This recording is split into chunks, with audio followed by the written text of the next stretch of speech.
আমাদের ধরেন প্রতিদ্বন্দ্বিতা হবে অন্য দলের সাথে, আর প্রতিযোগিতা হবে নিজ দলের যারা আছে তাদের সাথে, সমমনা নিজ দলের।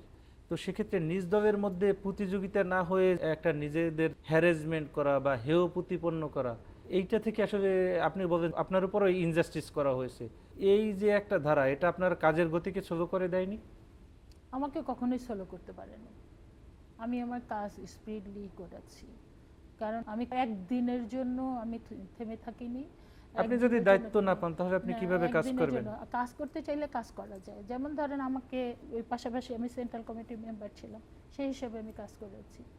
আর একটা হলো আমি সাবেক ইডেন কলেজের ভিপি ছিলাম, আমি ছাত্রদলের ভাইস প্রেসিডেন্ট ছিলাম, আমি মাদারীপুর জেলা বিএনপির সাধারণ সম্পাদক ছিলাম। এতগুলা দিয়ে আমি এইগুলা দিয়ে তো অনেক কাজ, আমি কাজের জন্য কখনো আমাকে আপনি তখন আর কি ওই আপনাকে যে দায়িত্বটা দেওয়া হয়েছে হেয় প্রতিপন্ন করার জন্য আপনি ওইখানে দায়িত্ব পালন না করে নিজেকে অন্য জায়গায় ইনভলভ করে গেছেন।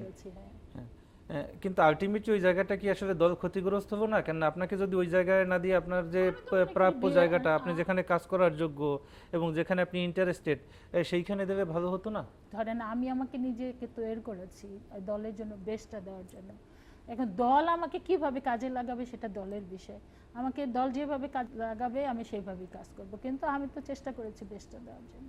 সেই জায়গায় অনেক ক্ষেত্রেই আমি পারিনি। আচ্ছা, যারা এই হিউমিলেশনের পথ বেছে নিল আপনার যে একটা কাজের গতি সেটাকে হ্যাম্পার করার জন্য কিংবা আপনাকে মিসগাইডেড করার জন্য বিভিন্ন অপকৌশল প্রয়োগ করলো, তাদের বিষয়ে আপনার মন্তব্য কি? বা তাদের বিষয়ে মন্তব্য হলো যারা করেছে পরবর্তীতে তারাই সাফার করছে, কারণ অন্যায় তো অন্যায়। অন্যায় আজকে অন্যায়টা, ওই যে একটা কথা আছে না, মিথ্যার কোনো ভবিষ্যৎ নাই। আজ যেই মিথ্যা তোমাকে হাসাবে সেই মিথ্যাই দুদিন পরে তোমাকে কাঁদাবে। ওইটাই আমি বলছি, যারা অন্যায় কাজ করেছে তারা এখন কাঁদছে, কিংবা তারা এখন বিব্রত করার অবস্থায়।